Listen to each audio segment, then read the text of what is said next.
Chapter 33.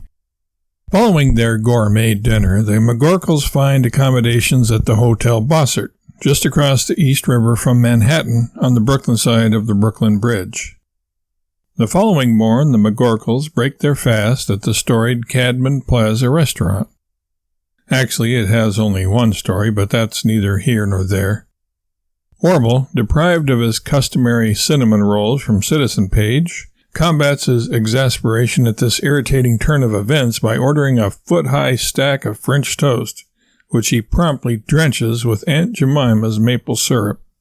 After Warble has not only cleaned his plate, but Mary's as well, he's mad at her because all she ordered was a bowl of fruit, a muffin, and a cup of tea, and thus had no leftovers to speak of for him to scavenge. The McGorkles walk 2 blocks to the High Street subway station. There they board the A train bound for Manhattan. Mary has never been to New York before, and so all this is new to her. The hustle, the bustle, the chaotic and even seemingly anarchistic traffic, and the noisy and squalid subways. Having descended into the subterranean depths, Warble pushes his way onto the crowded train. Mary, although embarrassed at her husband's rude behavior, doesn't want to be left behind in the rabble, and so latches on to the back of Warble's shirt.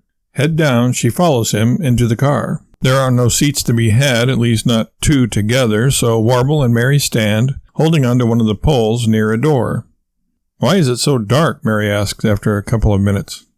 "Because we're underground. Under the East River, in fact," Warble responds blandly.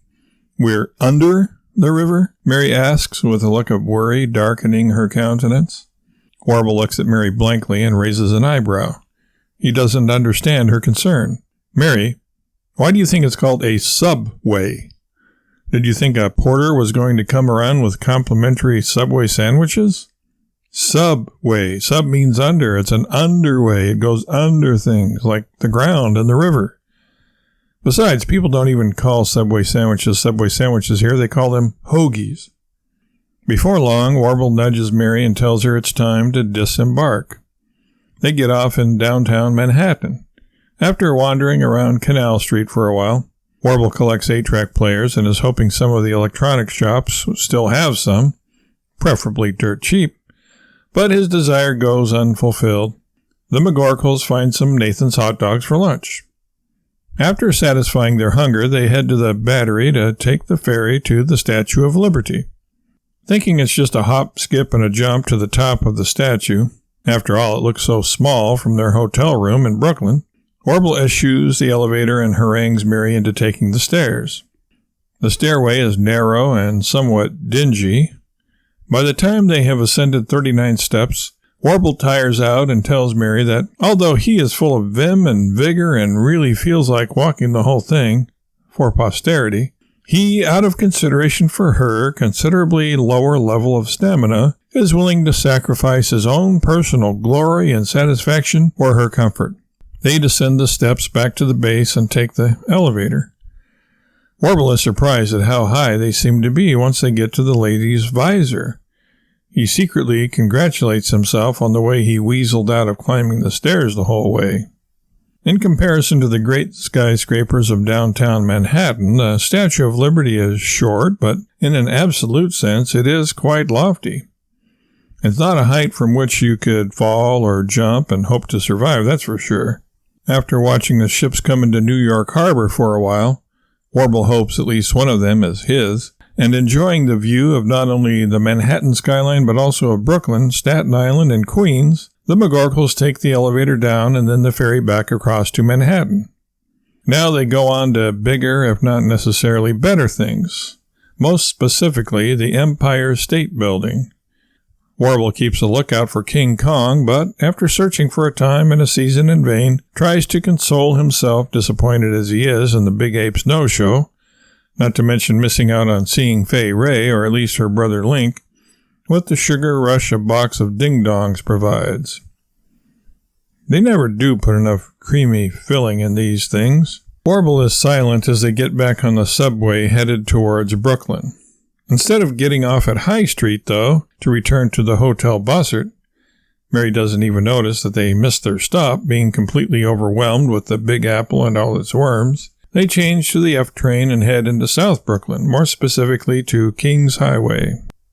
At Avenue O, they disembark again, and only then does Mary realize that this part of town doesn't look like Brooklyn Heights. Are we lost, Warble? This street doesn't look familiar. Do I look lost? Is all that Warble says in reply as they descend the stairs to the street. Kings Highway is a long, wide, and by New York standards, not overly busy street. A couple of blocks later, Warble stops in front of a house, looks at it for several seconds with what seems to Mary like a partially concerned, partially confused expression, and then decisively turns up the walkway, looking behind and waving her on impatiently. Come on, this is it. This is what? Mary wants to know.